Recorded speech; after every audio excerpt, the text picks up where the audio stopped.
Bienvenue sur le podcast pour un plein épanouissement affectif et cognitif. Je m'appelle Céline Guerrero, je suis pédagogue, maman et je milite pour développer le plein potentiel de chaque enfant. Sur ce podcast, vous retrouverez des interviews d'éducateurs Montessori, de psychologues, de docteurs en neurosciences, enfin bref, de spécialistes qui vous apporteront des pistes pour que vous puissiez agir avec les enfants qui vous entourent. Pour cette deuxième interview, j'ai eu la chance d'interviewer Sophie Paps. Sophie est naturopathe, consultante en parentalité et praticienne en EFT. Donc pendant 1h12, l'interview était assez longue, on a échangé sur les conditions optimales d'apprentissage et sur toutes les entraves, tout ce qui va nuire au plein épanouissement. Je fais le choix, à mon avis, les interviews seront toujours longues. On ne peut pas discuter de sujets aussi profonds, aussi importants en 30-40 minutes. Donc voilà, cette interview dure 1h12, mais je pense que vous allez bien l'apprécier et vous ne verrez pas le temps passer. Je laisse place à ma conversation avec Sophie. Bonjour Sophie. Bonjour Céline. Merci d'avoir accepté cette interview. Est-ce que tu peux commencer par te présenter ? Oui, bien sûr. Alors, je suis Sophie Pabst. Je travaille à Nuit-Saint-Georges, entre Dijon et Beaune. Et je suis naturopathe diplômée de l'école de naturopathie de Dijon. Alors, tu veux que je te présente la naturopathie ou tu sais ce que c'est ? Pour les auditeurs, ça peut être bien. Alors, en quelques mots, en fait, un naturopathe, il va essayer d'accompagner les gens qui viennent le voir, soit pour qu'ils restent en bonne santé, s'ils le sont déjà, donc on va faire plutôt de la prévention, soit pour qu'ils retrouvent la santé si jamais ils ont une maladie particulière qui est accompagnée en parallèle par un médecin allopathique. Et donc nous, essentiellement, on va travailler sur ce qu'on appelle, c'est pas un très joli terme, mais on appelle ça l'hygiène de vie. Donc c'est sur le fait, en fait, de manger correctement, de gérer son stress correctement, d'essayer d'avoir un petit peu d'activité sportive, ce genre de choses. Donc ça, c'est la base de la naturopathie. Puis on a aussi des outils comme la phytothérapie ou l'aromathérapie, c'est-à-dire qu'on va utiliser ponctuellement des plantes ou des huiles essentielles qui vont nous aider un petit peu à remettre l'organisme en marche, à faire en sorte que les organes refonctionnent correctement. Voilà. Donc je suis naturopathe et parallèlement à ça, parce que c'est un domaine qui me touche personnellement énormément, je me suis formée pour devenir consultante en parentalité auprès de Catherine de Monteil-Créma. Et donc j'accompagne des parents et des familles qui ont envie de réfléchir autrement le lien parent-enfant et qui sont, alors soit c'est parce qu'elles n'y arrivent absolument plus et elles sont fatiguées, ça ne fonctionne plus, il y a des crises sur crises, soit c'est juste parce qu'elles ont envie de mettre un peu plus de bienveillance ou de joie ou d'harmonie dans leur famille. Donc j'accompagne soit sous forme d'atelier, soit sous forme de consultation individuelle et on travaille tout simplement dans l'idée il y a beaucoup d'introspection dans ce qu'on va faire en sorte de réfléchir aux automatismes qu'on a parce qu'ils nous viennent de nos parents ou des générations d'avant, pour être capable de voir l'enfant tel qu'il est, un être avec sa particularité, sa singularité et ses droits et ses devoirs. Voilà.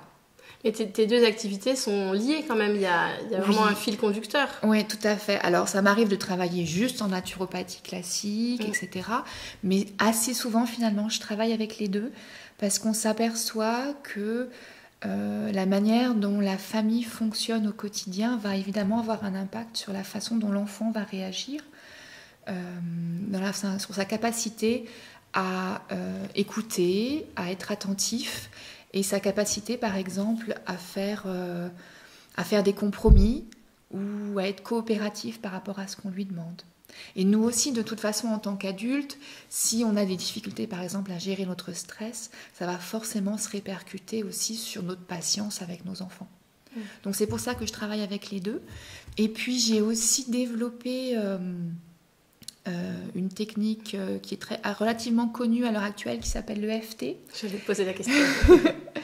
Qui est une technique en fait d'acupressure qui permet de travailler sur les émotions qui sont un peu bloquées à l'intérieur de nous. Alors, ça va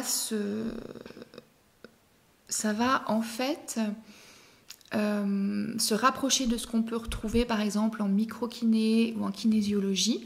On va travailler sur des points de blocage émotionnel. Mais l'intérêt de l'EFT, moi ce que j'aime beaucoup dans cette technique, c'est qu'elle permet de travailler en autonomie. Donc généralement, on va voir un praticien, on fait 1 ou 2 séances et après, on peut l'utiliser tout seul à la maison.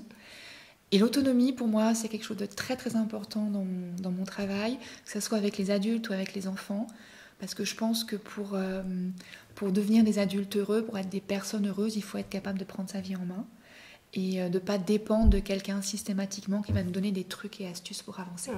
Donc voilà, c'est pour ça que moi j'aime beaucoup l'EFT, je l'utilise aussi au cabinet. Et avec les enfants aussi, ça fonctionne très très bien, l'EFT. Enfin, il faut qu'ils soient réceptifs, qu'ils aient envie d'essayer, mais quand ils sont motivés, ça fonctionne très bien avec eux aussi.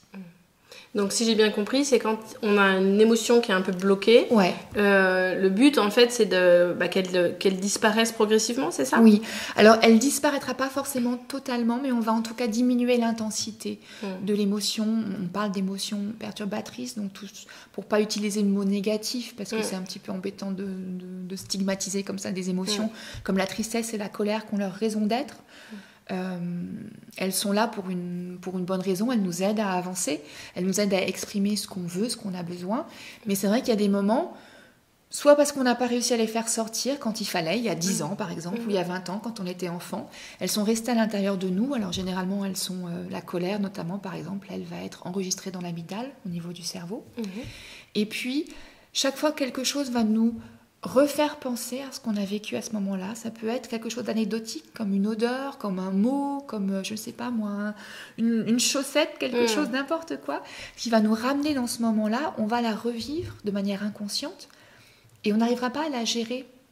Elle va sortir de manière exacerbée, en fait, par rapport aux stimuli extérieurs actuels, parce qu'elle va correspondre à une accumulation de colère qu'on aura vécue depuis l'enfance. Et dans ces moments-là, généralement, c'est important de faire un travail un petit peu différent, d'aller chercher quelque chose de plus énergétique pour pouvoir aider cette colère à sortir vraiment.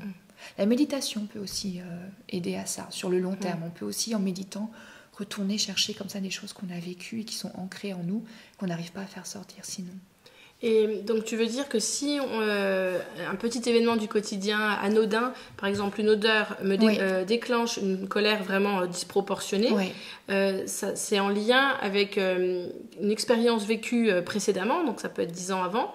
Et qu'est-ce qu'on aurait pu faire 10 ans avant justement pour que, enfin si on le sait, tu vois, qu'est-ce qu'on aurait pu faire pour que cette colère ne reste pas enfouie en fait, qu'elle s'exprime ? Alors l'idéal dans les émotions, ça va toujours être de les faire sortir.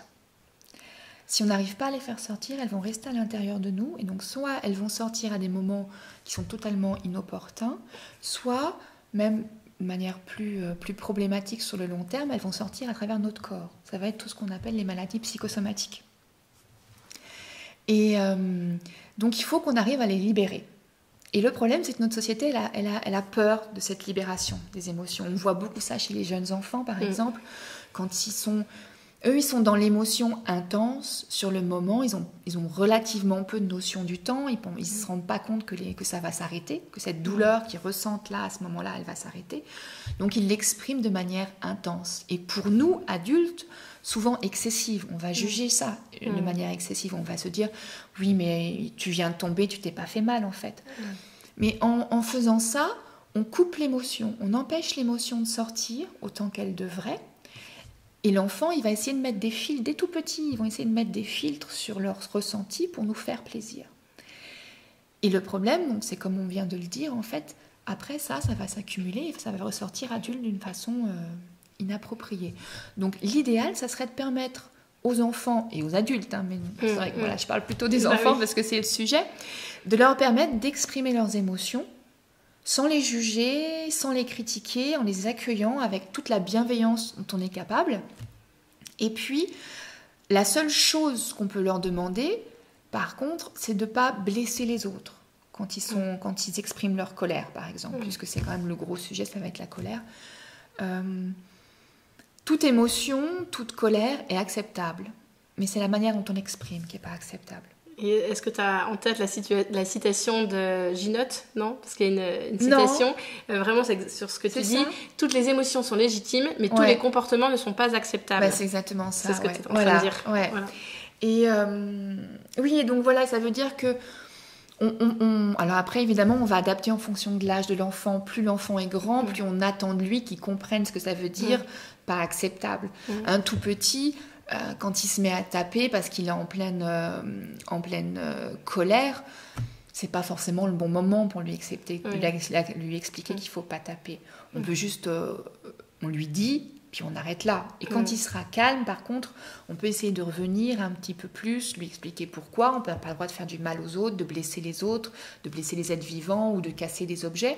Après, là, je pense que chaque famille a le droit de trouver ses propres règles personnelles, mais c'est des règles qui sont généralement assez classiques et tacites, finalement. Voilà, on ne blesse pas l'autre et on essaye de ne pas casser les choses, en tout cas, qui ne nous appartiennent pas personnellement.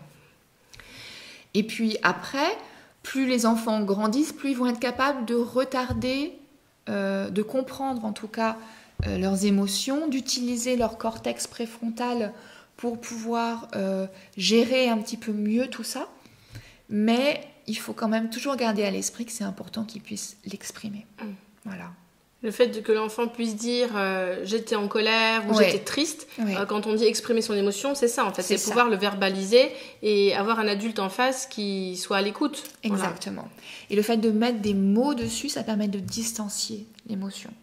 Et donc, elle va devenir moins forte, elle va devenir moins dangereuse. Parce que je pense qu'il y a beaucoup d'enfants aussi, quand ils sont dans ces émotions-là, qui se sentent en danger finalement, qui ont peur. Qui ont peur de cette colère qu'ils n'arrivent pas à maîtriser, qui ont peur de cette tristesse incroyable qui est énorme et qui ne s'arrête jamais. Et les aider à mettre des mots dessus, on va trouver après tout ce qui va être... on trouve beaucoup de choses sur Internet à l'heure actuelle, comme jeux ou comme roue des émotions, qui permettent... ou comme livres aussi, il y a des livres très intéressants qui vont permettre aux enfants d'apprendre à nommer leurs émotions. Mais ça, c'est quelque chose qui est plus efficace à faire quand l'enfant est calme. Bah oui. Parce que s'il est en plein dans l'émotion, c'est son cerveau limbique, son système limbique qui fonctionne, il ne va pas réussir à connecter et à mettre des mots avec dessus, et ça va être relativement peu inefficace. Donc, quand l'enfant est vraiment en pleine situation de ressenti d'émotion, la seule chose à faire, c'est d'être à côté de lui, d'être bienveillant, de lui dire qu'on est là, que s'il a besoin d'un câlin, il peut venir en chercher un. Il y a des enfants qui ne supportent pas de câlin à ce moment-là, d'autres qui en ont besoin. Je crois qu'il faut vraiment essayer d'adapter en fonction de ce que lui veut, ce que lui ressent, et puis juste attendre que ça passe. Mais en tant que parent, je suis sûre que les auditeurs qui nous écoutent se disent « Moi, quand mon enfant est en train d'hurler, j'ai pas envie de lui faire un câlin, j'ai plutôt envie de lui dire que son comportement est inacceptable, qu'il peut pas se comporter comme ça. » Bien sûr. Voilà. Et le problème, c'est que toi, tu as envie de ça parce que c'est ce que tu as reçu enfant. Et c'est là où on rejoue finalement, on rentre dans le cercle vicieux et on rejoue systématiquement tous ce qu'on a vécu. C'est très difficile de donner quelque chose, même si c'est à ton enfant, à la prunelle de tes yeux, à la chose la plus importante pour toi, de lui donner quelque chose que tu n'as pas reçu. C'est très compliqué. Parce qu'alors en toi, il y a ton enfant intérieur qui va dire « Eh oh, mais moi je ne l'ai pas vu ça, petit, pourquoi je le donnerais ?» tu vois. Et c'est là que c'est intéressant de faire un travail sur soi, soit dans des groupes de soutien comme ce que je propose par exemple dans mes ateliers, enfin d'avoir un petit peu d'introspection, de réfléchir à ce qu'on a reçu de nous, enfants, de ce qu'on nous ont donné nos parents, de ce que ça nous a fait. Tout ce travail-là, il est souvent intéressant à faire quand on voit qu'on freine des cas de fer, qu'on n'y arrive plus. On n'arrive plus à avancer pour tendre la main à son enfant, que c'est trop compliqué pour nous. C'est parce qu'il faut qu'on travaille sur notre enfant intérieur personnel. Donc, là, tu en as déjà un petit peu parlé, mais de quoi un enfant a besoin, du coup, pour se sentir bien et pouvoir apprendre. Donc là, tu as parlé vraiment d'un adulte à l'écoute des émotions, mais est-ce que tu veux rajouter d'autres choses ? Voilà, de quoi un enfant a besoin ? Alors, pour se sentir bien, vaste sujet. Alors, si on reste dans le côté relationnel pur, donc oui, l'écoute est très importante, mais ça ne va pas seulement être l'écoute des émotions. Ça va aussi être juste l'écoute de ce qu'il a envie de nous dire. En fait, nous, dans notre vie quotidienne, très souvent, si on réfléchit, on ne les écoute pas tant que ça, nos enfants. On passe du temps parfois avec eux, même pas tant que ça, finalement, en quantité, quand ils sont à l'école et tout, c'est compliqué. Mais prenons un week-end classique. Ils sont là, ils jouent à côté de nous, mais nous, on a plein de choses à faire. Il faut qu'on fasse la vaisselle, il faut qu'on fasse le ménage, les courses. Tiens, on a prévu de faire un podcast avec quelqu'un, et donc on réfléchit à l'interview, etc. Et ça, c'est compliqué pour un enfant parce qu'ils ont des antennes très très développées. Ils vont le sentir immédiatement qu'on n'est pas là avec eux à 100%. Et la seule façon pour eux d'expliquer ça, c'est de se dire qu'ils ne méritent pas, en fait, cette attention. S'ils ne la reçoivent pas, c'est qu'ils ne la méritent pas. Un enfant, il n'est pas capable de remettre en question ses parents. Pas tout petit, ça arrive vers l'adolescence ou préadolescence. À ce moment-là, on se rend compte que, oui, nos parents, quand même, ils auraient pu faire certaines choses différemment. Mais quand on est tout petit, ils ne peuvent pas faire ça. Ça veut dire que si papa et maman ne sont pas capables de me donner leur attention à 100%, je ne la mérite pas. Et c'est la même chose aussi, par exemple, quand ils viennent nous parler d'un problème particulier, on va souvent avoir tendance à vouloir les aider, à leur donner des conseils, vraiment de toute bonne volonté. On veut leur dire quoi faire pour qu'ils ne souffrent pas, parce que c'est très très dur de voir son enfant souffrir. Mais finalement, si on réfléchit sur le long terme, on leur coupe un peu l'herbe sous le pied, on les empêche de trouver leur propre solution. Et inconsciemment, indirectement, on leur donne l'idée qu'ils ne sont pas capables de la trouver eux-mêmes, cette solution. En fait, là, ce dont je parle, c'est les 12 obstacles à la communication de Gordon, dont on parle souvent dans la communication non violente, et qui sont très très intéressants au niveau des enfants. C'est l'idée que quand on a une communication entre deux personnes et qu'on veut qu'elle aille le plus loin possible, que la personne en face, elle puisse vraiment dire tout ce qu'elle a sur le cœur et se sentir écoutée à 100%, sans jugement, il faudrait à la limite parler déjà le moins possible. Ça, c'est très très compliqué. Il faut essayer d'être le moins possible dans le cerveau, mais le plus possible dans le cœur, en fait, tu vois. Et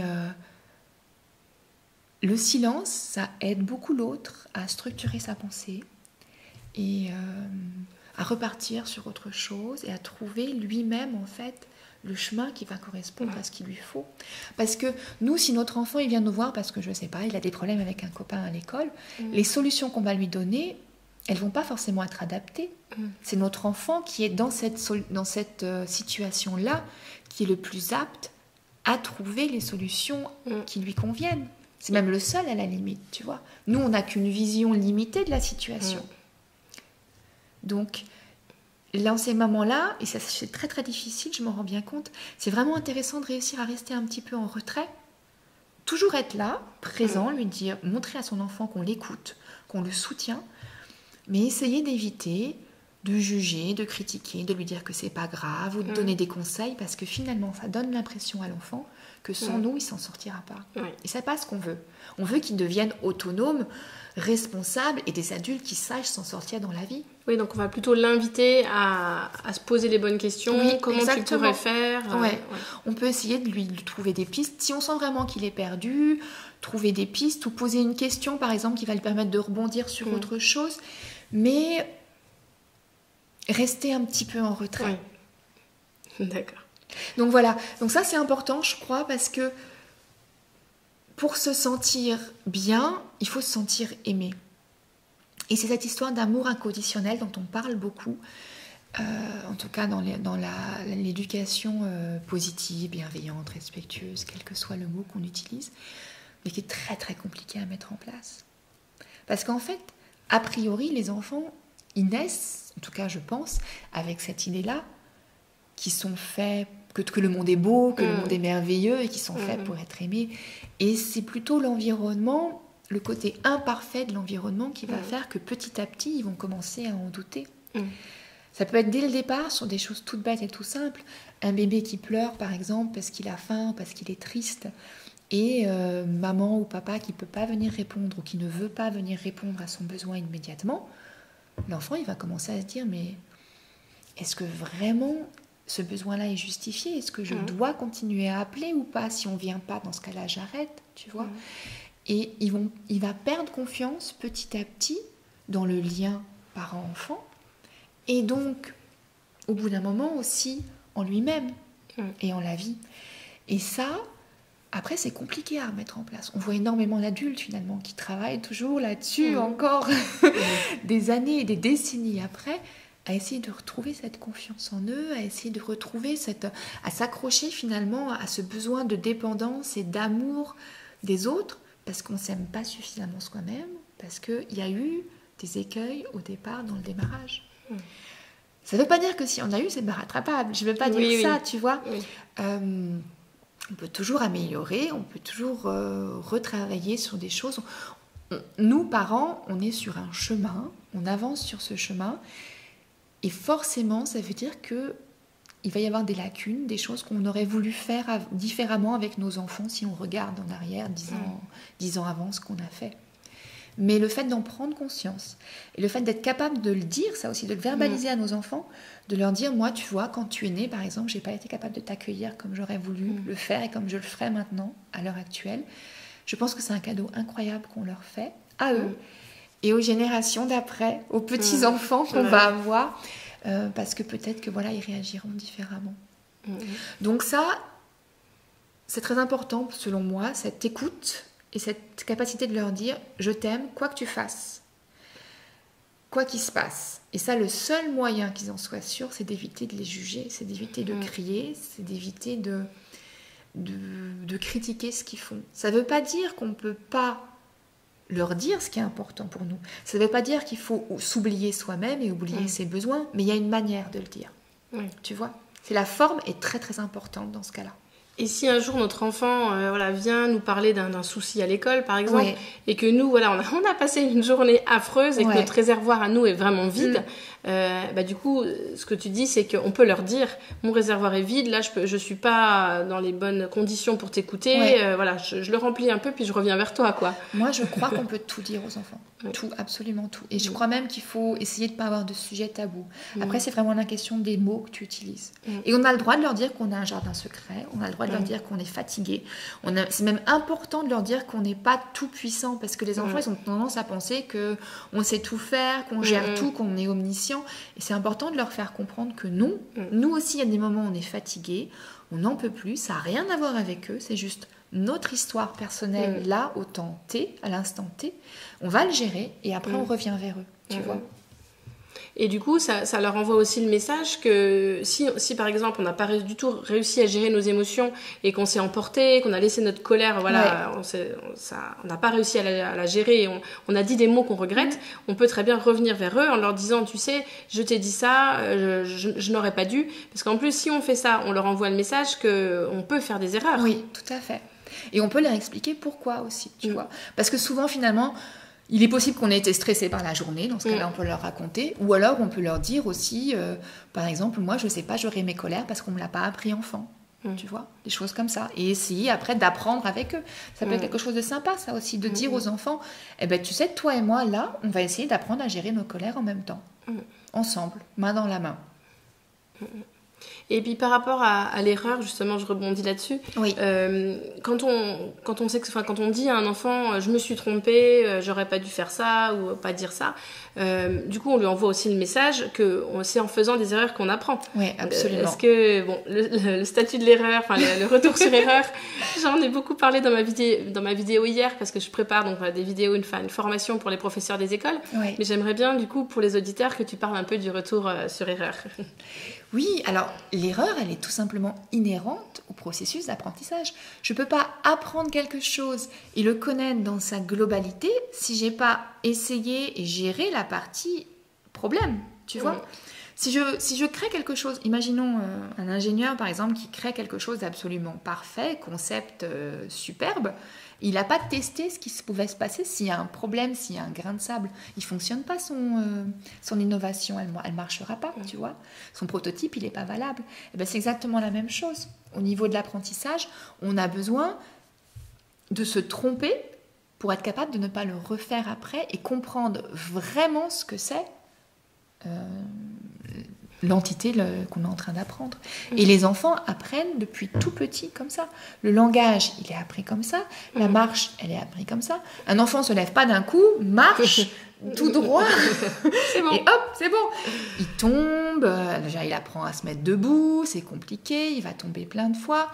Et puis, quand ils sont petits, les erreurs, ils les vivent très très bien. Ils ont cette motivation, cet élan de vie qui va faire qu'ils vont être capables de continuer à apprendre. Et le problème, c'est que la société, dans sa globalité, nous les parents aussi, et après l'école essentiellement dans le fonctionnement classique qu'elle a, elle va avoir tendance à la stigmatiser, cette erreur. Alors que ça soit par des réflexions parfois vraiment anodines, hein. Souvent on en fait tous, j'en fais aussi, on réfléchit pas et on fait une petite remarque comme ça sur le fait qu'il se soit trompé. Mais l'enfant peut mal le prendre.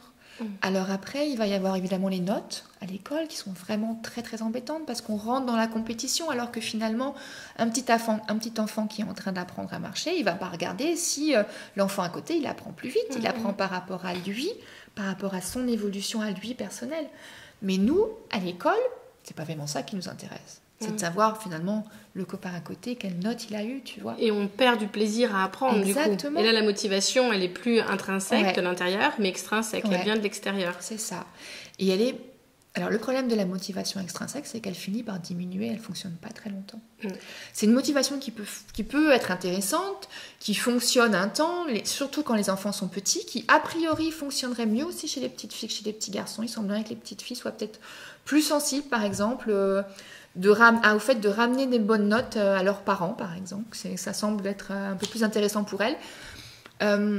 Mais au bout de quelques temps, au bout de quelques années, non, ça ne fonctionne plus. Parce qu'on se rend compte qu'il y a d'autres choses plus intéressantes dans la vie que de faire plaisir à l'instituteur ou à papa-maman. Parce qu'on se rend compte que, je ne sais pas, que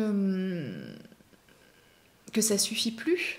Mais un enfant, par exemple, qui n'a jamais été scolarisé, qui a pu vraiment apprendre toutes les choses qui l'intéressaient et délaisser les choses qui ne l'intéressaient pas, tu penses qu'arrivé à l'adolescence, cette motivation intrinsèque va diminuer, même s'il a eu l'opportunité d'être toujours dans cette... Enfin, même s'il était toujours dans cette démarche-là, s'il n'a jamais reçu de contraintes de l'extérieur en lui disant « tu dois apprendre tel sujet même si ça ne t'intéresse pas », tu penses qu'à l'adolescence, sa motivation intrinsèque va quand même diminuer ?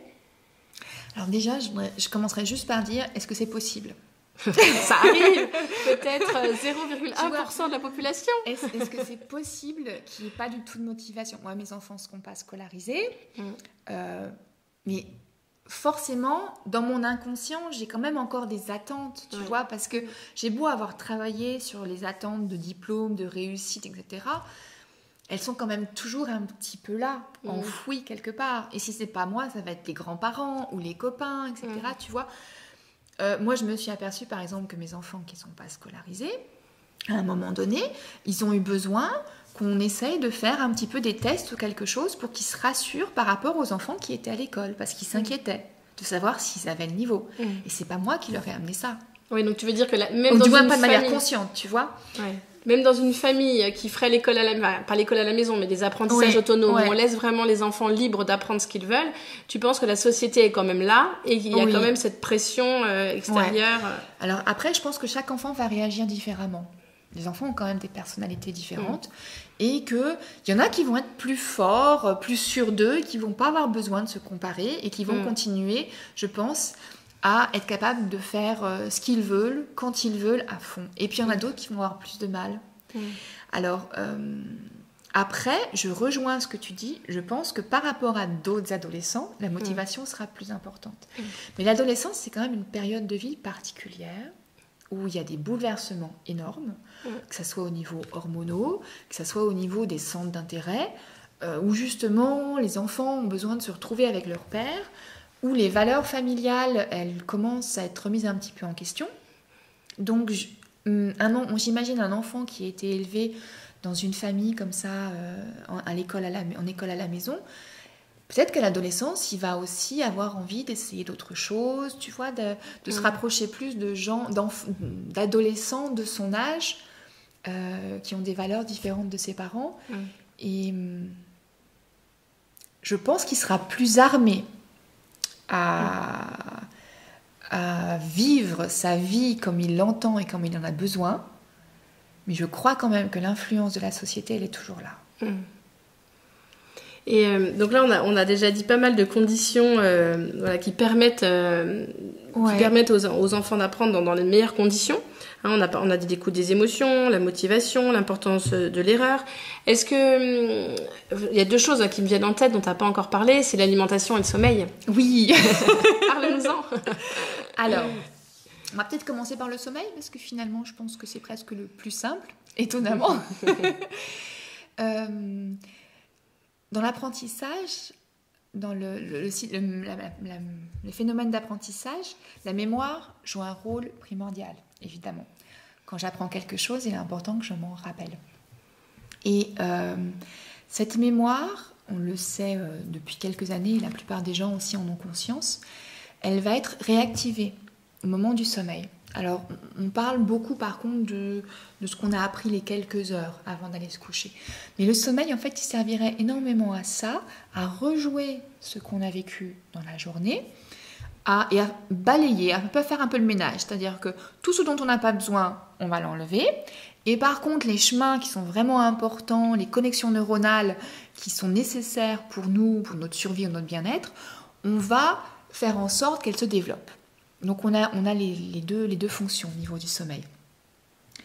Et donc pour être capable de retenir ce que j'ai vécu dans la journée, il faut que j'ai un bon sommeil. Cette phase, en plus, elle est a priori, on pense qu'elle est particulièrement active au début de la nuit. Et elle serait aussi particulièrement active dans les 3-4 premières heures de notre sommeil habituel.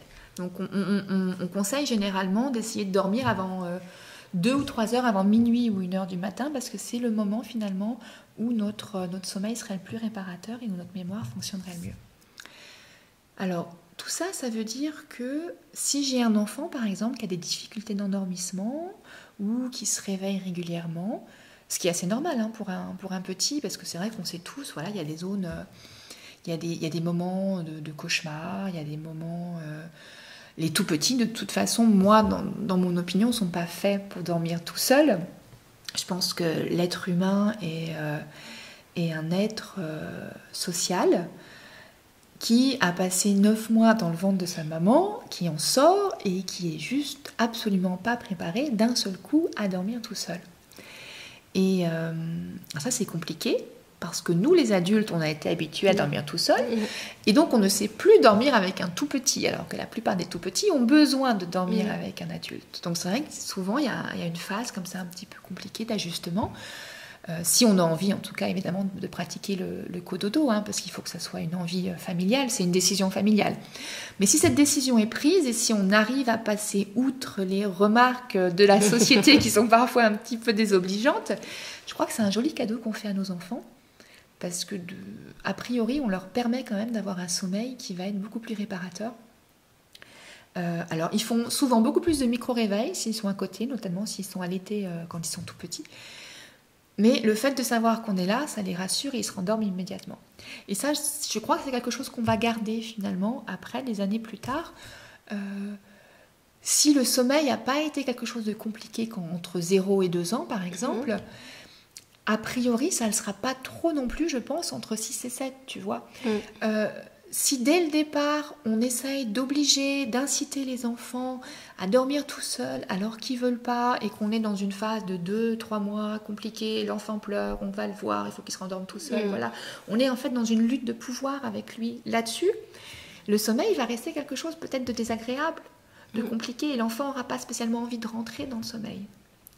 Donc, ça, je crois que c'est important que l'enfant garde à l'idée que le sommeil, c'est un moment nécessaire à sa croissance et un moment agréable.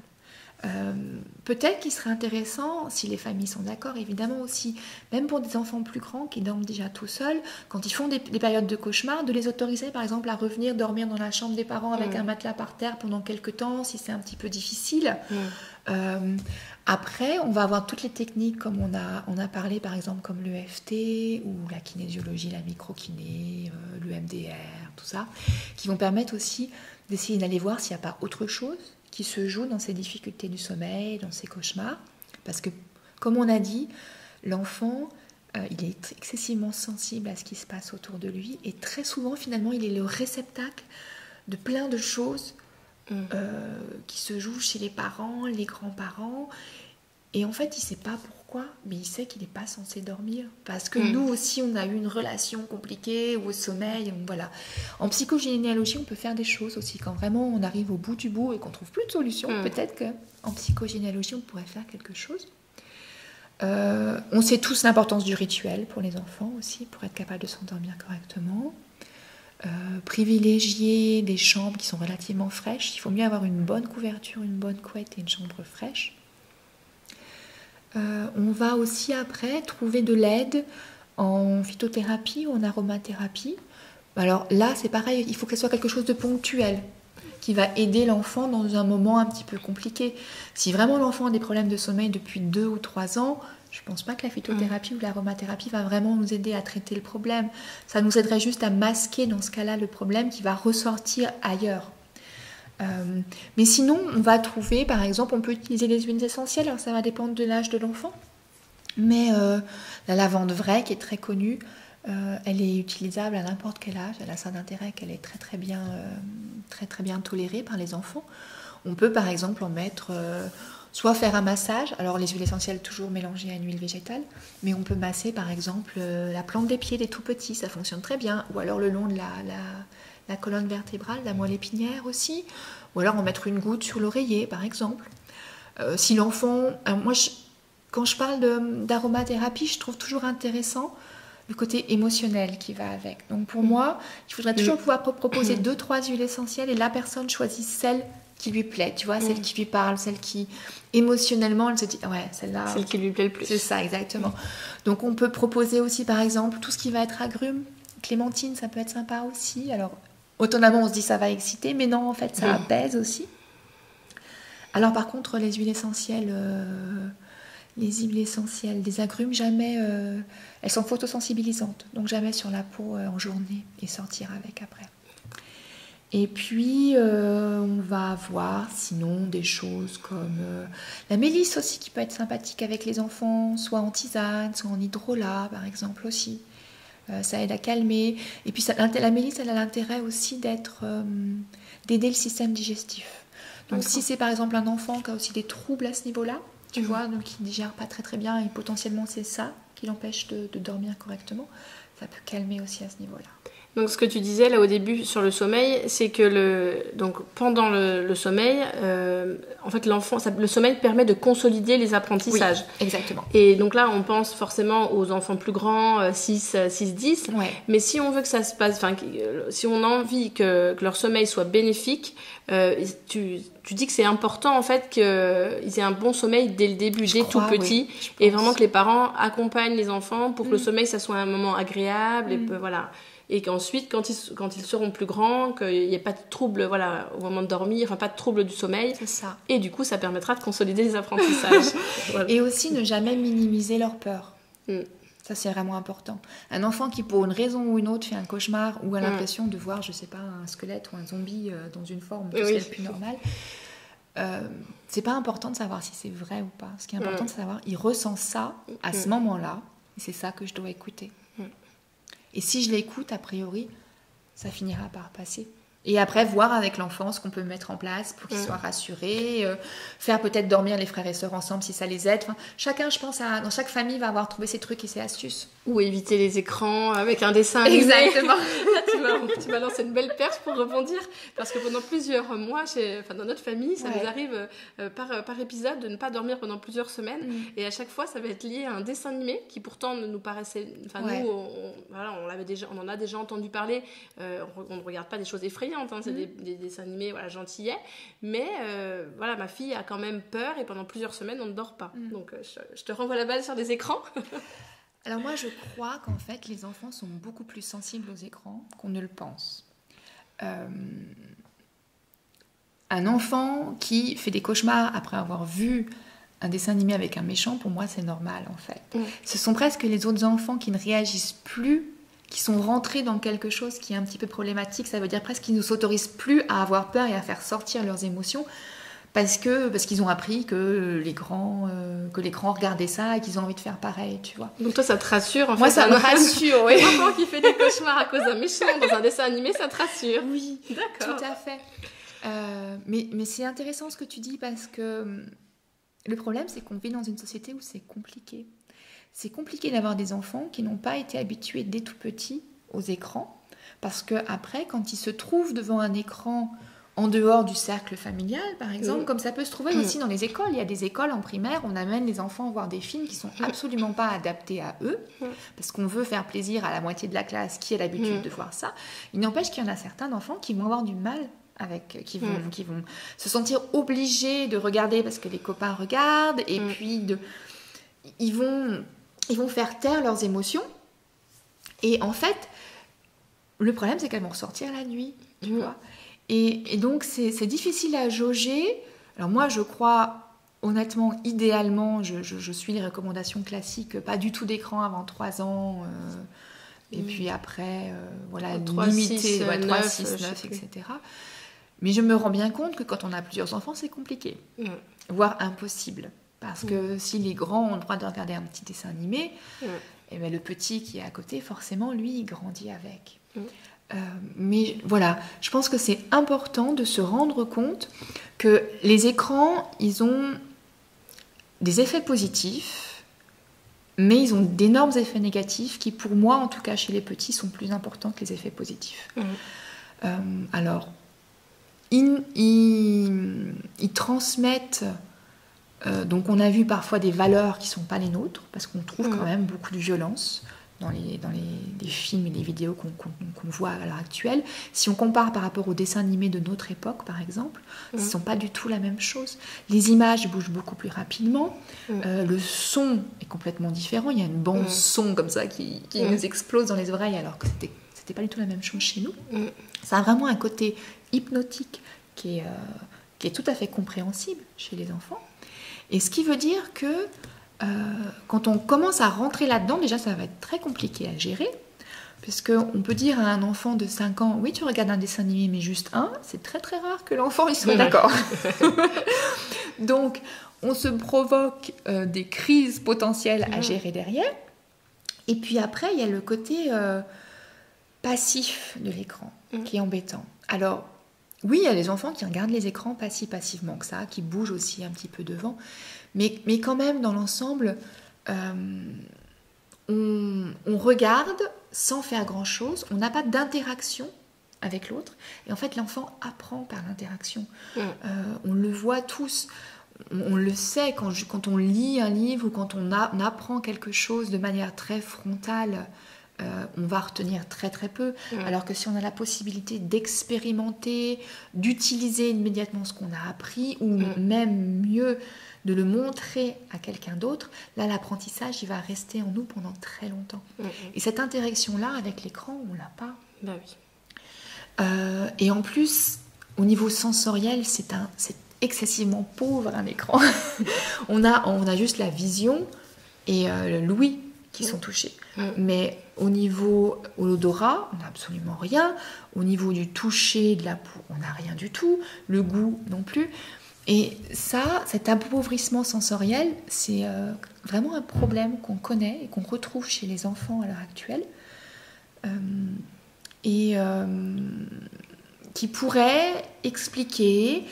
Alors, certaines formes d'hypersensibilité, on a l'impression que les enfants sont de plus en plus hypersensibles et ça pourrait être expliqué par le fait qu'ils sont de moins en moins en contact avec des stimulations sensorielles depuis tout petit. Donc, quand il y en a une, par exemple, ils commencent à avoir du mal à la supporter. Je pense, quand je dis ça, beaucoup à ce qu'on appelle le syndrome de déficit de la nature. C'est ce que j'allais te dire, j'attendais. Parce que quand ils sont devant la télé, a priori, ils sont pas dans la nature pendant ce temps-là. Ils sont pas dans la nature. Et puis, franchement, au bout d'un moment, c'est tellement addictif que il arrive un âge, alors souvent tout petit, pas trop encore, mais il arrive un âge où ils préfèrent rester à la maison à regarder un film ou un dessin animé ou à jouer à la console plutôt que d'aller dehors. Et dehors, il y a tellement de choses à voir, tellement de choses à faire, à expérimenter, à faire avec ses mains, à faire avec son corps entier, grimper aux arbres, rouler dans la pelouse, courir, sentir le vent sur sa peau, sentir le soleil sur sa peau. Le sol dehors, il n'est pas plat. Il y a des trous, il y a des bosses, il est vachement plus intéressant que le sol dans une pièce normale, tu vois. Alors maintenant, ce qu'on fait, c'est comme les enfants manquent de ce genre de stimuli, on les amène dans des salles toutes affreuses pour les parents. C'est ça. Le jeu, comme ça. Mais c'est pareil, on va être dans l'excès. Là, on va être dans l'excès, le bruit, la couleur. Et l'enfant, il ne peut pas en sortir s'il a envie. Il est là, de toute façon, il est attiré par ça. Il a envie d'y être, il est content. Alors que dans la nature, l'intérêt, c'est que l'enfant, il va avancer à son rythme. Tu vois, il peut aller regarder quelque chose de nouveau s'il a envie, mais l'attrait, c'est pas un attrait hypnotique comme quelque chose, une machine qui tourne, qui fait du bruit, tu vois. Et donc, il avance à son rythme. Il n'y a pas d'effet secondaire particulier, mis à part des effets secondaires positifs. Et puis, il y a un côté apaisant de la nature. Il y a le bruit des oiseaux, il y a aussi tout ce qu'on va retrouver de particules dans l'air, dans la forêt par exemple, tu vois, les arbres qui s'envoient des choses comme ça. Et ça, il y a plein d'études, on appelle ça la sylvothérapie, la thérapie par les arbres, qui montre qu'on gagne en sérénité, on gagne en bonheur et en bien-être à passer du temps à se promener dans une forêt. Et ça, aujourd'hui, pour beaucoup de familles, ça va être, même pour les meilleures familles, ça va être une fois par semaine, le week-end, tu vois. Et puis le reste du temps, on va à l'école en voiture, parce que de toute façon, on n'a pas le temps, on est au travail, ou alors on est stressé, on a peur que les enfants aient un accident de voiture s'ils vont à pied ou en vélo, ou pire, qu'ils se fassent enlever et kidnapper. On est rentré dans une société un petit peu de tout sécuritaire, a priori pour des bonnes raisons à la base quand même, mais finalement qui maintenant nous donne un stress, nous provoque un stress énorme, qui fait qu'on n'arrive plus à les lâcher, nos enfants. On est un peu toujours sur leur dos. Et ben, les enfants, ça a besoin d'être tout seul, ça a besoin de faire ses expériences, ça a besoin de faire ses bêtises, ça a besoin de se tromper, ça a besoin d'apprendre. Et ils sont tellement fiers quand ils ont le droit de faire quelque chose tout seul. Et il faut qu'on arrive à prendre du recul et à se dire, ok, au pire, qu'est-ce qui peut se passer? Quels sont vraiment les risques? Quel est vraiment le risque que mon enfant se fasse renversé par une voiture? Après, on ne peut pas donner d'âge parce que ça dépend de chaque enfant. Il y a des enfants qui, à 6-7 ans, sont parfaitement capables de faire attention, de s'arrêter correctement et de tout voir. Et d'autres qui, à 8-9 ans, sont encore dans la lune. Voilà, tu vois, mais je crois que c'est vraiment... Ce que je veux dire par là, c'est toujours essayer de remettre en question ces automatismes, ces préjugés et ces peurs, parce que ce sont nos peurs à nous. Regarder notre enfant, voir vraiment de quoi il est capable, et ne pas oublier qu'à l'heure actuelle, on vit dans une société assez déconnectée pour plein de raisons, déconnectée des choses classiques de la vie, mais que notre organisme, nous, il n'a pas évolué. Nous, on fonctionne toujours comme fonctionnait quelqu'un il y a 10 000 ans, comme fonctionnait un homme préhistorique. Tu vois ? Oui, donc on a toujours besoin de ce contact. On a toujours besoin des choses dont avait besoin l'enfant. Et on mangeait quoi il y a 10 000 ans? Parce que l'alimentation. Alors, on n'a pas fait l'alimentation, on a sauté du coq à l'âne. Alors, l'alimentation. C'est un énorme problème, l'alimentation, qui est, je pense, vraiment sous-estimé. Pour plein de raisons. Déjà parce que c'est compliqué. Alors, je ne sais pas si c'est vraiment compliqué. On va dire que dans l'esprit de beaucoup de personnes, c'est compliqué de manger correctement. Déjà parce que quand on rentre du travail, il faut que ça aille vite, on va chercher les enfants à la garderie, on les ramène, avec un peu de chance les devoirs sont pas faits, donc on les fait, on stresse, ça se passe pas bien, on est en train de faire le repas en même temps, après il va falloir les laver, il va falloir essayer de passer un tout petit peu de temps avec eux, puis finalement voilà, c'est ça, tu vois, soit lire une histoire, soit essayer de caler un petit jeu, un petit quelque chose, et puis c'est déjà l'heure d'aller se coucher. Donc il faut en gros que le repas il soit rapide. Et on a envie aussi de leur faire plaisir, parce qu'on ne les a pas vus de la journée. Et il y a quand même beaucoup de mamans qui ont un petit peu cette culpabilité-là quand elles gèrent une vie professionnelle et leur vie de maman. Je parle de maman, alors je sais que c'est stéréotypé, mais parce que c'est encore généralement les mamans qui font à manger le soir. Donc c'est cet exemple-là que je donne, je suis désolée. Et les papas ne nous en voudront pas. Mais voilà, et donc souvent elles sont un petit peu quand même dans la culpabilité de ne pas les avoir vues, donc elles veulent leur faire plaisir. Et donc on va partir dans les plats tout préparés. Qui malheureusement sont pleins d'additifs alimentaires, sont pleins de perturbateurs endocriniens, sont pleins d'acides gras saturés de mauvaise qualité et sont pleins de sucre, énormément de sucre. Et tout ça, ça va avoir une influence sur la santé de notre enfant, mais aussi sur son comportement. Et ce que je veux dire par là, c'est que c'est ce qu'on disait un petit peu au début, c'est que pour pouvoir rentrer dans les apprentissages, pour pouvoir apprendre correctement, il faut déjà que j'ai envie d'apprendre et il faut que je me sente bien. Parce que même si l'apprentissage, on peut considérer que c'est un besoin fondamental de l'enfant, l'enfant a vraiment un élan de vie vers le fait d'apprendre quand il est tout petit, et potentiellement la société lui casse cet élan de vie au fur et à mesure. C'est pas un besoin non plus vital, physiologique. Il faut déjà qu'il mange, qu'il dorme et qu'il soit aimé. Parce que quand on n'est pas aimé, c'est pas possible, ça peut pas fonctionner. Il a besoin d'être aimé pour survivre, tout simplement. Donc il faut déjà que ces besoins-là ils soient remplis correctement. Et donc, je ne sais plus ce que je voulais dire. J'ai perdu. Oui, l'alimentation, j'ai perdu mon fil. Tu parlais de perturbateurs endocriniens. Ouais. Alors. Je me rappelle, ce que je voulais dire, en fait, c'est que il faut donc que l'enfant se sente en bonne santé et que son corps fonctionne correctement, que son organisme se dise là c'est bon, je vais bien, je vais pouvoir gérer tout le reste pour pouvoir rentrer dans les apprentissages. Alors qu'est-ce que ça veut dire un corps qui fonctionne correctement ? Sachant que les parents n'ont pas beaucoup de temps bien sûr. Pour cuisiner. Tout à fait, oui. Alors, idéalement, en fait, il faudrait essayer de revenir à une alimentation la plus simple possible, avec des produits bruts, tu vois. C'est ça qui est compliqué. On a souvent dans l'idée, finalement, que préparer, acheter un surgelé, le sortir et le faire, ça va être plus rapide. Alors, c'est peut-être vrai un petit peu, mais pas tant que ça. Parce que si on refait des repas simples, tu vois, en prenant juste quelque chose qui fonctionne très très bien chez moi, ça va tout simplement être de prendre des petits légumes, de les couper en morceaux, de faire une sauce quelconque, alors intéressante, on va essayer d'éviter la crème fraîche, mais tu vois, de faire une sauce, je sais pas moi, même une vinaigrette, une bonne vinaigrette, c'est super intéressant à la santé. Les enfants ont besoin d'huile, ont besoin de lipides de bonne qualité. Donc quand je parle d'huile, je parle d'huile extra vierge, première pression à froid, biologique, type huile d'olive, ou type huile de colza, ou de lin, ou de cameline, qui vont amener beaucoup d'oméga 3, qui sont très importants pour la qualité des neurones, parce qu'en fait, les lipides composent la paroi des cellules, qui est faite de phospholipides. Et plus on va avoir d'oméga 3, plus a priori les membranes vont être souples. Ça va permettre une meilleure connexion neuronale. D'accord. Donc on a tous besoin d'oméga 3. Et on a un rapport oméga 3, oméga 6. Alors les oméga 6, ça va être des huiles qui sont dites aussi insaturées, mais qui vont être plus utilisées par exemple dans l'industrie parce qu'elles sont plus stables et parce qu'elles sont moins chères. Donc là, ça va être par exemple l'huile de tournesol ou tout ce qui va être margarine va avoir énormément d'oméga 6 et on va en trouver beaucoup aussi dans les viandes parce que les aliments sont nourris à partir d'aliments comme le maïs ou le tournesol.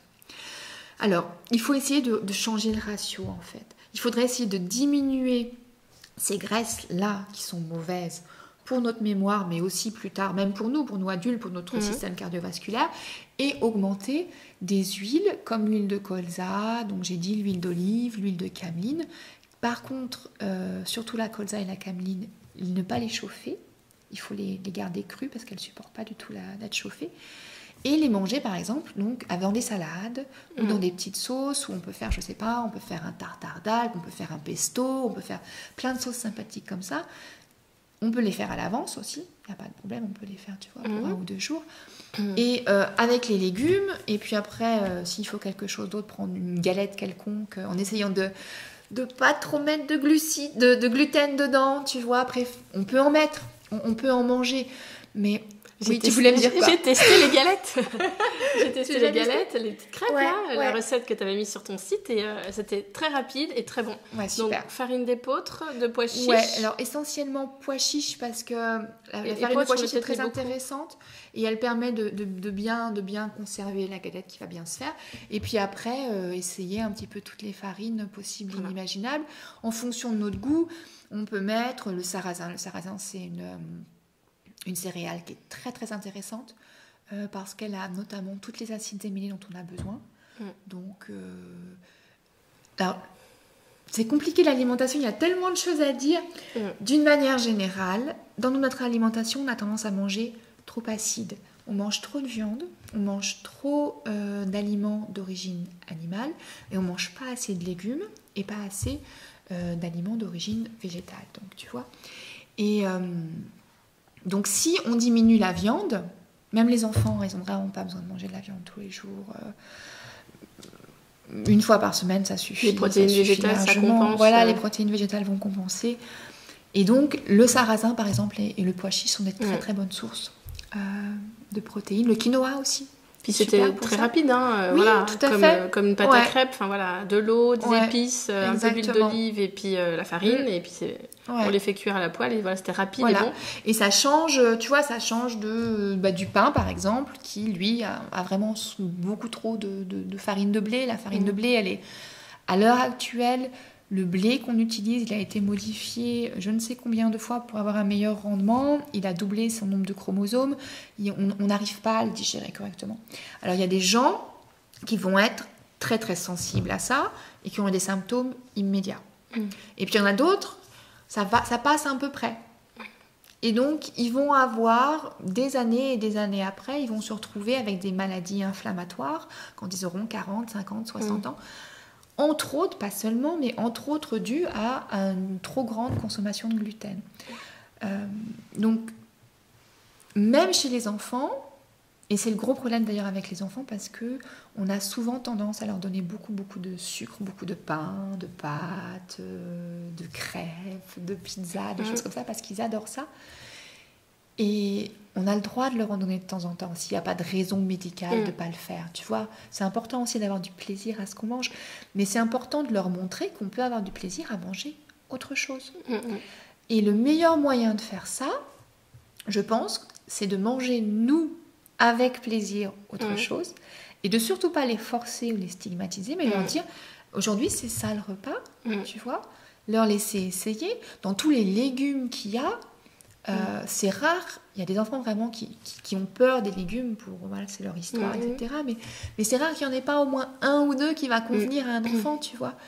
Et très souvent, finalement, il y a beaucoup d'enfants qui préfèrent le cru. Parce qu'ils aiment croquer, ils ont gardé cette besoin de croquer. Il y a des enfants qui préfèrent manger, par exemple, croquer dans une carotte plutôt que d'avoir une poêlée de légumes, parce qu'ils n'aiment pas quand tout est mélangé et tout est mixé. C'est pas le cas de tout le monde, hein, mais il y en a certains qui sont comme ça. Ça peut être intéressant d'essayer. Et ça peut être intéressant, j'imagine, de les impliquer aussi dans cette démarche. Tout à fait. Parce que je pense à une application là, qu'on a sur le téléphone, c'est pour tester les produits qu'on achète. Oui. Et puis, donc l'application permet de savoir s'il y a des additifs ou pas. Et puis, il y a une note, en fait, sur 100. Oui. Et donc, maintenant, on scanne un peu la plupart des produits qu'on achète. Et s'il y a des additifs, d'elles-mêmes, en fait, elles n'ont pas envie d'en prendre. Donc, je pense qu'en impliquant les enfants, voilà, ils peuvent prendre conscience, en fait, de l'intérêt de faire attention à l'alimentation. Oui, je crois que c'est important de leur apprendre très tôt pourquoi est-ce que nous, on mange, par exemple, différemment chez les copains, des voisins, où on a le droit de boire du soda tout le temps, et chez nous pas. Mais il faut aussi savoir raison garder, et ça c'est mon opinion personnelle, hein, tout le monde ne sera pas forcément d'accord, mais je crois qu'il faut essayer quand même de leur laisser faire leurs propres expériences quand ils sont en dehors de la maison. Ah oui. Voilà. Oui, s'ils vont à un anniversaire chez des copains, ils peuvent manger du Savane. Ils peuvent manger du Savane et boire un verre de soda parce que sinon ça va être trop tentant. Tu vois. Sinon, moi, je pense qu'on va rentrer après dans le fait de toute mon enfance, j'y ai pas eu droit, donc je suis ado maintenant, je fais ce que je veux et je me lâche. Il faut mieux leur dire, ça c'est un aliment qui peut faire plaisir ou pas. Moi, je sais que par exemple, je déteste le savane, je déteste le coca, mais qui pour certains peut être intéressant. Dans ce cas-là, on a le droit de le consommer de temps en temps, mais par contre, notre corps, lui, il a besoin d'autre chose. Et non seulement il a besoin d'autre chose, mais en plus ça lui fait du mal. Et expliquer en quoi ça fait du mal, tu vois. Mais c'est l'idée générale que si 95% du temps je mange bien, mon corps il va être capable de gérer les 5% du temps qui sont pas bien, qui sont pas bons, tu vois. Il sait faire. Et ça évite toute la frustration mais après. Oui, tout à fait. Et puis ça évite aussi le côté antisocial, parce que manger, c'est partager avec les autres. Et quand on est vraiment... quand on est dans l'orthodoxie, tu sais, le fait de manger de manière très stricte comme ça, eh bien, on s'éloigne des autres. Et ça, c'est quand même embêtant pour des enfants. Qu'un adulte le fasse et qu'il assume les conséquences, il n'y a absolument aucun problème. Mais là, c'est nous qui prenons une décision. On ne peut pas imposer ça à l'enfant. Voilà, et moi, je pense que c'est quand même un petit peu compliqué. Mais alors, si on veut en revenir donc, sur les apprentissages pur, sur de quoi un cerveau d'enfant a vraiment besoin pour fonctionner. Un cerveau d'enfant, il a déjà besoin que l'intestin soit en bonne santé. Un enfant qui est tout le temps constipé, ou qui a tout le temps des diarrhées, ou qui switch entre les deux, c'est un enfant qui a des intestins... Enfin, un adulte aussi, hein, mais on parle des enfants. C'est un enfant, a priori, qui a des intestins qui ne fonctionnent pas très bien. Et ça serait intéressant d'aller voir pourquoi.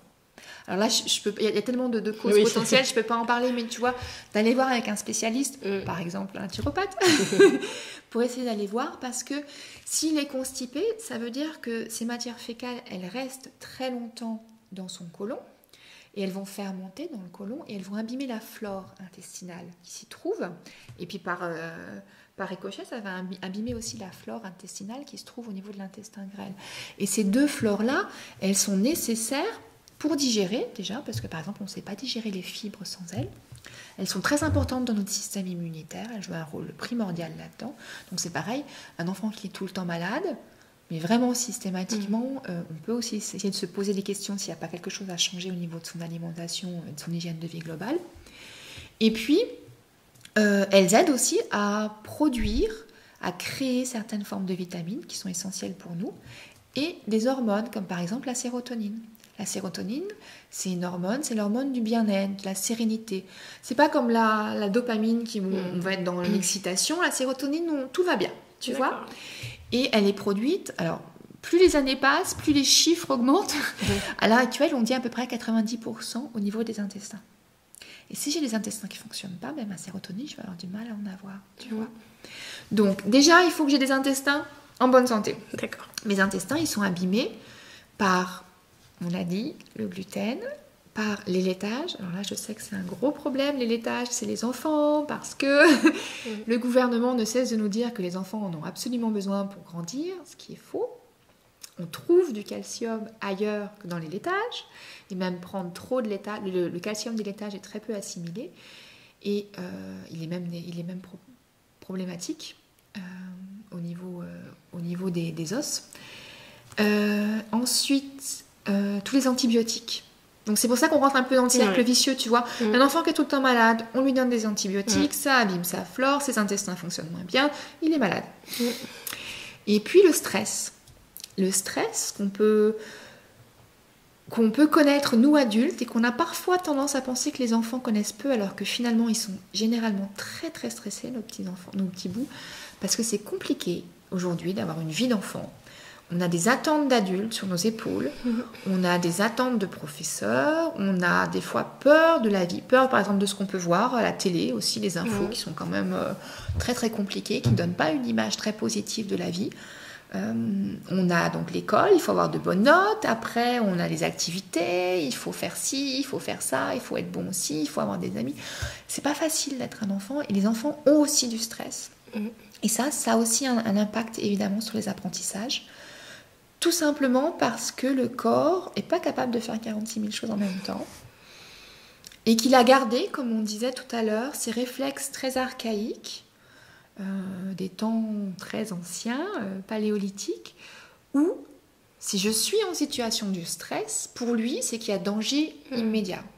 Donc ça veut dire que je dois concentrer toute mon énergie je dois concentrer tout ce qu'il y a dans mon organisme pour produire de l'énergie que je vais concentrer après, soit dans mes muscles pour pouvoir courir le plus vite possible et m'enfuir, soit dans mes poings pour pouvoir attaquer, parce que je pensais aux muscles des jambes. J'ai fait le signe, mais ça ne se voit pas au podcast. Ou alors, à la limite, pour pouvoir se cacher. Tu vois, ça peut être les 3 réactions qu'on a. La fuite, l'attaque ou le Voilà, ça me fait penser au cerveau archaïque. Exactement. Se cacher, fuir. Ouais, tout à fait, c'est ça. Et donc, le stress, il produit ça. La première réaction, et le stress, en fait, c'est une réaction, tout ce qui est le plus normal, et heureusement qu'on l'a, elle nous permet de survivre. Donc, on va avoir une réaction comme ça, où on envoie toute notre énergie pour pouvoir se protéger. Ça veut dire qu'on va mettre tout le reste en stand-by. Ça veut dire qu'on a des afflux de sang vers ces organes, vers les muscles. Par contre, on en enlève au niveau du cerveau, par exemple. Donc, si je suis en situation de stress à l'école, qui n'est pas du tout la même situation de stress, mais mon corps, il n'en sait rien, lui, que le danger, il n'est pas le même. Il réagit de la même manière. Je ne vais pas être capable d'apprendre correctement. On va aussi avoir...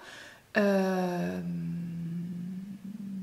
ne sais plus. Alors, c'est pareil, j'ai encore perdu mon fil, je suis désolée. La sécurité affective, le fait de se sentir en sécurité, c'est une des conditions indispensables. Bien sûr. Si on a peur de l'enseignant, voilà, comme tu dis, on ne peut pas apprendre. Non, c'est pas possible.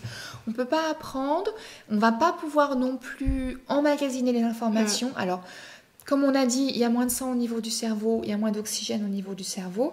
Si je pense à l'oxygène au niveau du cerveau, je pense aussi au problème de sédentarité dont on a parlé tout à l'heure. C'est aussi important pour ça de les faire sortir pour qu'ils aient plus d'oxygène. Aparté terminé. Je referme la parenthèse.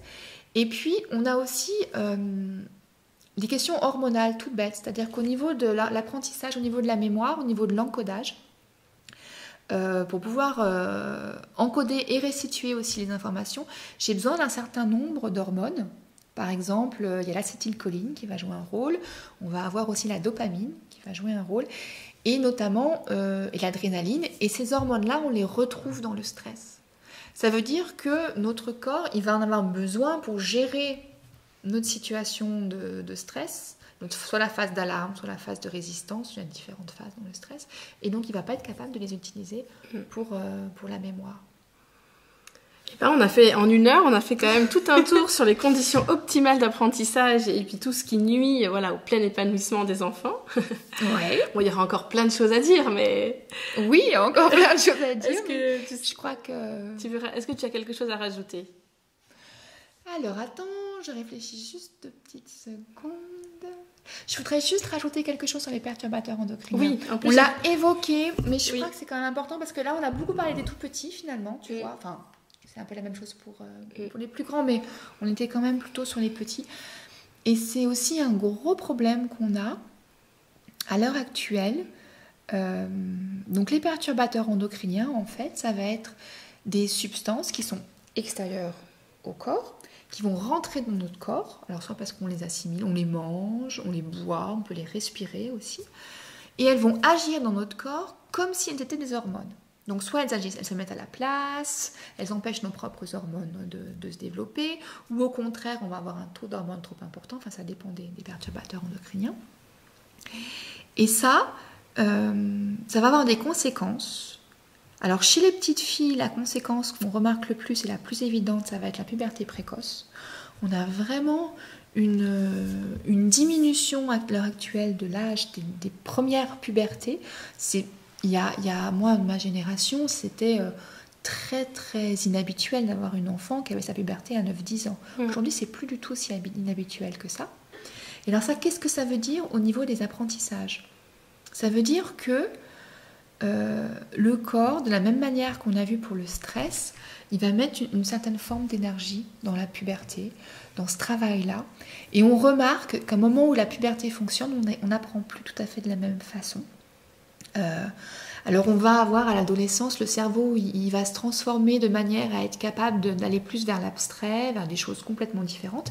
Mais par contre la mémoire pure, emmagasiner des informations finalement, ça va moins bien fonctionner. Et le problème c'est chez ces petites filles-là, elles n'ont pas eu le temps supplémentaire, le temps nécessaire en fait pour pouvoir apprendre des choses essentielles pour elles, pour plus tard, pour leur vie, mais aussi des apprentissages beaucoup plus scolaires finalement, tu vois. Et elles vont avoir du mal après, potentiellement, à rentrer dedans, surtout que même aussi d'un point de vue purement émotionnel, c'est un corps qu'on ne connaît pas, qu'on ne comprend pas, généralement qu'on commence à pas aimer. Il y a les taux de dépression chez les garçons et les petites filles, c'est les mêmes avant la puberté. Après la puberté, ça explose chez les petites filles, alors ça ne bouge pas chez les garçons. C'est très très compliqué d'être une fille, une ado à l'heure actuelle dans notre monde. Et tout ça, ça joue donc aussi sur les apprentissages. Et ce que je voulais dire par là, c'est qu'il faut essayer de faire attention à ces perturbateurs endocriniens. Alors ça veut dire quoi ? Essayer d'éviter l'usage du plastique. Alors surtout ne jamais chauffer si on a un micro-ondes, ne jamais garder les aliments dans du plastique, ne jamais le chauffer. Essayer de privilégier les bouteilles en verre ou bouteilles en plastique. Donc le bisphénol, c'est un perturbateur endocrinien. Ouais, le perturbateur endocrinien, on a les phtalates dedans et puis il y a le bisphénol par exemple. Alors aujourd'hui on nous dit qu'on a enlevé les bisphénols A, mais je pense que les B ils sont pas meilleurs que les A, et puis quand on aura enlevé les B, on aura les C. C'est un petit peu le problème. C'est toujours la question de comment est-ce qu'on prend en fait le problème. Si on cherche juste à remplacer quelque chose, généralement ça marche pas mieux, c'est tout aussi polluant. La voiture électrique, a priori, elle est peut-être tout aussi polluante que la voiture classique parce qu'on ne sait pas quoi faire des batteries, on ne sait pas comment les fabriquer. Il faut changer notre mode de vie, il faut changer notre vision. Et c'est la même chose si on regarde en fait avec l'éducation, avec le lien qu'on a avec l'enfant. Essayez de trouver plein de trucs et astuces pour vivre de manière classique, mais juste faire en sorte que notre enfant y fasse ce qu'on attend de lui. Sur le long terme, ça ne va pas fonctionner. Il faut essayer de changer la vision qu'on a de l'enfant et la vision qu'on a du lien parent-enfant, tu vois. Quelle belle conclusion. Ah non, juste avant de conclure, je voudrais te demander, est-ce que tu as une citation que tu aimes bien ? Là, comme ça ? En rapport avec l'éducation, la santé, enfin, une citation qui te... Non, bien, je suis pas douée en citation. Tu me prends de court. J'en ai une, mais c'est personnel, mais c'est un peu un motto. C'est Libris et Liberis. Ça appartenait à la mère de François Ier, et ça veut dire les livres et les enfants. Et c'est un peu ma vie, quoi, tu vois. Mais c'est pas sur l'éducation, ça va pas aider les autres. C'est pas grave, c'est la tienne. Et est-ce que tu aurais un livre qui te plaît beaucoup, une lecture récente que tu aimerais partager avec les auditeurs ? Alors, il y en a tellement, mon Dieu.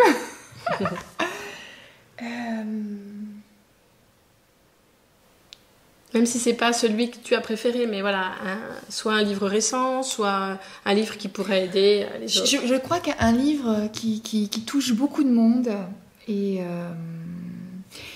qui a changé beaucoup de visions de personnes sur la parentalité, qui parle peu de l'apprentissage, mais qui parle de l'accompagnement des petits-enfants. Et moi, je continue à croire que c'est important d'essayer de les accompagner de manière le plus respectueuse possible dès le départ. Ce qui ne veut pas dire que si on ne l'a pas fait, il n'y a plus rien à faire, mais voilà. C'est le concept du continuum de Jean Lilloff.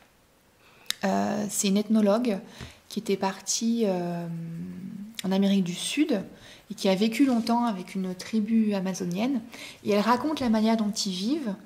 Et c'est très révélateur sur le lien parent-enfant, l'importance du portage, l'importance d'avoir une communauté aussi qui va aider à faire grandir les enfants. Voilà. Merci. Et si les auditeurs souhaitent te contacter, où est-ce qu'ils peuvent te trouver sur Internet ? Oui, alors j'ai un site qui s'appelle www.famillenaturo.com. Alors c'est famille avec un S, et naturo avec un S. Donc vous trouverez plein d'infos dessus, j'espère qu'ils vous intéresseront. Et puis j'ai créé un e-book sur la question des apprentissages, sur comment justement, sur ce qu'on vient de parler là aujourd'hui, comment est-ce qu'on peut en famille essayer d'optimiser ces apprentissages pour que ça se passe le mieux possible à l'école, où généralement on a quand même une marge de manœuvre plus restreinte. Et vous pouvez le trouver sur mon site aussi. Et ben merci beaucoup Sophie. Merci à toi Céline. Et puis bon après-midi. Merci, au revoir. Si le podcast vous a plu, n'hésitez pas à me laisser un petit message sur ma page Facebook Grandir ensemble pas à pas et à mettre une note 5 étoiles sur iTunes. Et vous pouvez aussi le partager avec vos amis sur vos réseaux sociaux pour faire connaître ce podcast. Et quand on a coupé l'enregistrement, Sophie s'est rendue compte qu'elle n'avait pas assez parlé du sucre. Donc si vous voulez avoir toutes les infos, vous pouvez les retrouver sur l'e-book dont elle a parlé.